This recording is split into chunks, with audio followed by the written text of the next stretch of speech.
Hi guys, welcome back to my another podcast. So finally, after a long time, Madam came back and she uploaded her new vlog about her journey, about her feelings, about her patience, everything. तो आज के इस podcast में हम बस उसी बारे में डिस्कस करेंगे। मैडम ने क्लियरली हर चीज़ डिस्क्राइब की, हर चीज़ बताई अपने व्लॉग में कि उन्होंने क्या क्या फेस किया। एंड जेन्युइनली कि ये ना बहुत ज़्यादा ज़रूरी भी था, बिकॉज़ बहुत सारी लेडीज़ ऐसी होंगी, बहुत सारे लोग ऐसे होंगे, नॉट ओनली लेडीज़, बहुत सारे लोग भी ऐसे होंगे जो कि इस सेम सिचुएशन से गुज़र रहे होंगे या फिर इससे ज़्यादा डिफ़िकल्ट सिचुएशन से गुज़र रहे होंगे। तो एक्चुअली में उनको एक हिम्मत मिलेगी मैडम के इस व्लॉग से, क्योंकि देखो चाहने वाले तो मैडम के बहुत हैं। चाहे ये करेक्ट वे में बोलो, चाहे आप रॉन्ग वे में बोलो, ये लोग जो कुछ भी दिखाते हैं, इनके चाहने वाले वो हर चीज़ को फॉलो करते हैं। चाहे सही दिखा रहे हों या फिर गलत दिखा रहे हों, लेकिन फॉलो ज़रूर करते हैं। तो जिस हिसाब से मैडम अपनी एक्सपीरियंस को शेयर कर रही है, अपनी बातों को बता रही हैं, अपने उस सिचुएशन को सबके सामने रख रही है कि उन्होंने क्या क्या फ़ील किया था, क्या क्या हुआ उनके साथ, तो पक्का पता है मुझे कि जो लोग इस चीज़ से गुज़र रहे हैं ना, वो मैडम के इस व्लॉग को सुन कर के बहुत ज़्यादा उनमें हिम्मत आएगी, क्योंकि बहुत ही डिफ़िकल्ट सिचुएशन था, बहुत ही क्रिटिकल सिचुएशन था। लिटरली आज फ़र्स्ट टाइम ऐसा हुआ कि मैडम की बातों को सुन कर के मुझे भी रोना आ गया, because I am also a mother. मैं इस चीज़ से काफ़ी अच्छे से रिलेट कर पा रही हूँ कि आपको कुछ भी नज़र नहीं आता अपने बच्चे के अलावा। अगर आपको खुद कुछ हो जाए ना, कुछ मतलब कुछ भी ऐसा सिचुएशन आपके साथ आ जाए, तो आप अपने से पहले अपने बच्चे के बारे में ही सोचते हो कि मुझे ऐसा हो गया तो पता नहीं मेरे पीछे मेरे बच्चे का क्या होगा, क्योंकि माँ वही होती है जो अपने से पहले अपने बच्चे के बारे में सोचती है। तो सेम चीज़ मैडम ने भी की, मैडम भी सोच रही थी। जिस तरह से उन्होंने एक एक चीज़ डिस्क्राइब किया अपने ब्लॉग में, बताया कि कब उनको न्यूज़ मिली, उस टाइम पे वो कहाँ पे खड़ी थी, किस कॉरिडोर में थी, किस जगह पे थी, वहीं पर वो रोने लगी, वहीं पर वो इमोशनल हो गई, बहुत तकलीफ़ में आ गई और जनाब ने उनको सपोर्ट किया। तो इन सारी चीज़ों को जब डिस्क्राइब कर रही थी मैडम, लिटरली वो भी रो रही थी, क्योंकि ज़ाहिर सी बात है वो चीज़ जब आपको याद आने लगती है ना कि ऐसा ऐसा मेरे साथ में हुआ था, तो ऑटोमेटिकली आप रोने लग जाते हो, क्योंकि कोई छोटी मोटी बात नहीं थी। बहुत मेजर प्रॉब्लम थी मैडम को और बहुत ही मेजर सर्जरी से वो बाहर निकली है। आप समझ रहे हो, 12-13 घंटा का सर्जरी हुआ उनका, तो बहुत डिफ़िकल्ट सर्जरी रहा होगा। और उस चीज़ से निकल कर के उसको हील करना, उस चीज़ से बाहर निकलना, उसके बाद अपने आप को एक स्ट्रॉन्ग बनाना कि चलो नो, अब सब कुछ फ़ाइन है, इट्स ओके। जो था वो टल गया, जो तकलीफ़ आनी थी वो आ चुकी, जो बीमारी आनी थी वो आ चुकी, वो अब टल गया, उस चीज़ से मैंने लड़ाई कर ली। अब आगे मैं और ज़्यादा अच्छे वे में रहूँगी, आगे बहुत ज़्यादा ध्यान दे कर के अच्छे से अपनी लाइफ़स्टाइल को जीऊँगी। तो ये स्ट्रॉन्गनेस जो आपके अंदर आती है ना, वो हर इंसान के अंदर इतनी जल्दी नहीं आ पाती। हाँ, फ़िलहाल मैं कह सकती हूँ कि मैडम ने बहुत ही स्ट्रॉन्ग वे में काम किया है, बहुत ही ज़्यादा स्ट्रॉन्ग रहीं वो अपनी जर्नी के दौरान। अब व्लॉग में तो हमें ये चीज़ दिखी नहीं कि वो रो रही हैं कि नहीं रो रही हैं, क्योंकि ज़ाहिर सी बात है उस टाइम पे व्लॉग शूट हुआ नहीं था, और अच्छी बात है कि नहीं हुआ था। लेकिन ज़ाहिर सी बात है इस टाइप का न्यूज़ जब आप सुनोगे तो आपको रोना आएगा ही। लेकिन जिस वे में मैडम एक्साइटेड हैं, जिस वे में वो घर आई, आने के बाद बच्चे के साथ में खेला, उसके बाद वो अभी फ्रेश होकर के निकली, अपने बालों को उन्होंने वॉश किया, क्योंकि इतने दिनों से उन्होंने अपने बाल को नहीं धोया, फेस के ऊपर का पोर्शन ही नहीं धोया था, क्योंकि हर जगह स्टिचेस थे, हर जगह कुछ ना कुछ लगे हुए थे, तो उनको अलाउ भी नहीं था। तो उन सब चीज़ों को हील करते हुए, उन सब चीज़ों से जब वो बाहर निकली और इस चीज़ को शेयर कर रही हैं, तो इसके लिए बहुत बड़ी हिम्मत चाहिए। बहुत अच्छा लगा उनके इस व्लॉग को सुन कर के। फाइनली बहुत टाइम के बाद उनके किसी व्लॉग को सुन कर के मुझे बहुत ज़्यादा अच्छा लगा, मैं बहुत ज़्यादा इंटरैक्ट कर पाई कि रियली में बहुत डिफ़िकल्ट था मैडम के लिए।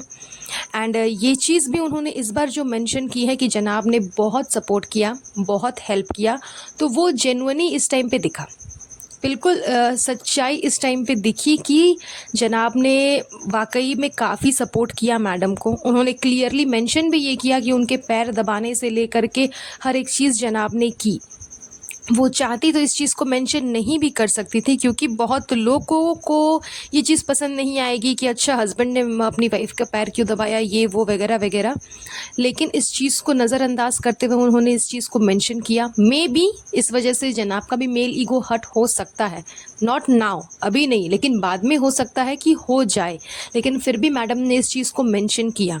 वो अलग बात है कि जनाब की तारीफ़ के लिए किया, जनाब की अच्छाई को दिखाने के लिए किया, लेकिन किया। और इस टाइम पे वो अच्छाई जायज़ भी है, क्योंकि जनाब ने उतना किया। या फिर आप ये बोल लो कि सिर्फ जनाब ने ही किया, उसके अलावा फैमिली मेम्बर्स में से कोई भी नहीं था। एक ही चीज़ बार बार कितना ही रिपीट करूँगी, हर इंसान को पता है कि फैमिली मेम्बर्स में से कोई भी अवेलेबल नहीं था, कोई नहीं था वहाँ पे। हाँ, मैडम ने ये चीज़ क्लियर की बताई कि साहिबा बार बार बोल रही थी, वो बार बार कॉल कर रही थी कि मुझे आकर के आपसे मिलना है, एक बार आकर के आपको देखना है, लेकिन इन्फेक्शन की वजह से मैडम ने उसको मना कर दिया। अब इस बात पे कितनी सच्चाई है ये मैडम ही जाने और साहिबा ही जाने, लेकिन साहिबा की बिहेवियर, साहिबा की जो घर पे एक्टिविटीज़ थी, उसको देख कर के बिल्कुल ऐसा नहीं लग रहा था कि उसको थोड़ी सी भी फ़िक्र है अपनी भाभी की, या फिर उसको बहुत मन है कि भाभी से जाऊं, जा कर के मिलूं। ऐसा कुछ भी लग नहीं रहा था उसके व्लॉग्स के थ्रू, क्योंकि वो तो खुद अभी डिलीवरी रूम में थी, प्रेगनेंसी की जर्नी चल रही थी, वहाँ से आने के बाद बच्चे का नेम रिवील वगैरह वगैरह, तो इन सब चीज़ों में व्लॉग प्रॉपर वे में बन रहे थे। भाभी का कोई ख़ास जिक्र नहीं हो रहा था। बच्चे रूहान को भी तभी दिखाया गया जब जनाब ने रूहान का जो वीडियो है वो अपलोड किया। तो ये सारी चीज़ें घर पे चल रही थी। एग्जैक्टली पीठ पीछे क्या हो रहा था वो तो खैर यही दोनों जाने, जो कि मैडम ने बताया। तो ऐसा लग नहीं रहा कि साहिबा को कोई ख़ास मतलब था, और साहिबा को ही क्यों, पूरी फैमिली में भी किसी को ऐसा कोई ख़ास मकसद था या फिर मतलब था मैडम से, ऐसा शो नहीं हो रहा। सब अपने अपने अपने अपने में बिज़ी है। और यहाँ भी कवर अप करने के लिए जनाब ने बहुत अच्छा कहा कि मैंने पूरे घर वालों को बोल करके रखा था कि आप लोग अपनी अपनी लाइफ में मस्त रहो, अपनी अपनी लाइफ इंजॉय करो, जैसे लाइफ जी रहे हो वैसे ही जियो, ताकि मैडम को ऐसा ना लगे कि बहुत मेजर सर्जरी है, बहुत बड़ा मुझे बीमारी हो गया है तो मेरे चलते पूरे घर वाले परेशान हैं, ये वो। तो ये सब सिर्फ कवर अप करने के लिए बातें हैं।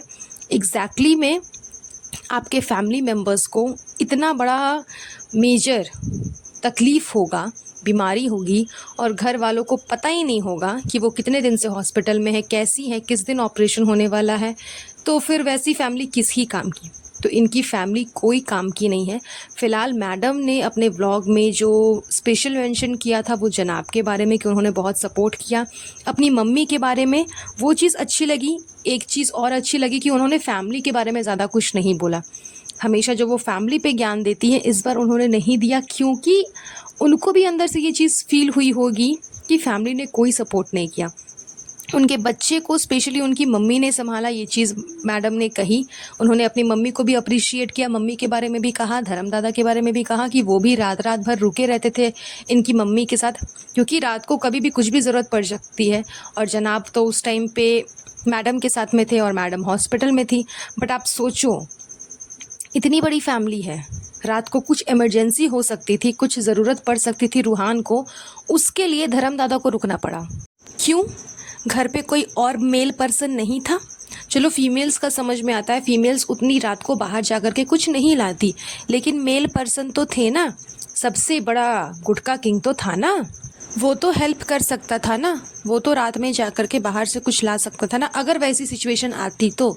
लेकिन फिर भी धर्म दादा को रुकना पड़ा, क्योंकि इन लोगों को पता है कि गुटका किंग से ज़्यादा रिस्पॉन्सिबल धर्म दादा है। जितनी रिस्पॉन्सिबिलिटी इसके साथ में वो काम कर लेंगे, उतना ये गुटका किंग से नहीं होने वाला। तो हर इंसान जान रहा है कि इन लोगों को मतलब नहीं है, फैमिली को मतलब नहीं है, इसीलिए इन लोगों ने वैसे ही बंदे पे भरोसा किया, उन्हीं लोगों का सपोर्ट मांगा, उन्हीं लोगों के साथ रहें जिनके बारे में इनको पता है कि वो इनको सपोर्ट करेंगे। जैसे कि जनाब के फ्रेंड निक्कू हो गया, और फिर ये धर्म दादा हो गई, मैडम की मम्मी हो गई, इनको पता है इन्हीं सब लोगों को हेल्प जो है ना इनको मिलने वाला है, और इन्हीं सब लोगों ने हेल्प भी किया। तो ज़ाहिर-सी बात है कि आपकी जब इतनी बड़ी फैमिली है और इतने लोग आपके आस-पास रहते हैं, तो इस सिचुएशन में हेल्प करना बनता है। क्योंकि सही बात है कि 2 इंसान के भरोसे ये सारी चीज़ें नहीं हो सकती। एक तो खुद बीमार है और दूसरा सिर्फ़ एक सिंगल इंसान क्या-क्या सँभालेगा। वो हॉस्पिटल में सब कुछ अरेंज करेगा या फिर मैडम को देखेगा या फिर बाहर की फ़ॉर्मेलिटीज़ पूरी करेगा। तो इंसान चाहिए ही, लोग चाहिए ही, मेंबर्स चाहिए ही। लेकिन इनके घर के मेंबर्स सिर्फ़ भीड़ भरा मतलब बढ़ाने के लिए है, सिर्फ़ भीड़ इकट्ठा करने के लिए है, काम के नहीं है। काम के बस यही गिने-चुने 2-3 लोग हैं। तो ये चीज़ मुझे बहुत अच्छी लगी कि मैडम ने इस बार अपनी मम्मी की भी तारीफ़ की, अपने हस्बैंड की भी की, जो-जो जेन्युइन लोग थे, जो कि मैडम को सपोर्ट कर रहे थे, उनकी तारीफ़ उन्होंने। सो आई विश कि मैडम जल्दी रिकवर कर जाएँ। घर तो वो वापस आ ही चुकी है, बच्चे के साथ भी खेल रही है, तो जितनी जल्दी रिकवर कर जाए उतना अच्छा है।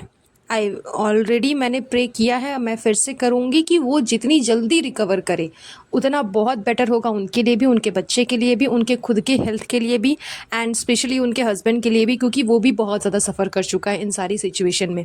That's all. बस आज का ये पॉडकास्ट हम यहीं पर एंड करेंगे। बहुत जल्द मिलूंगी आप लोगों से नए पॉडकास्ट पे।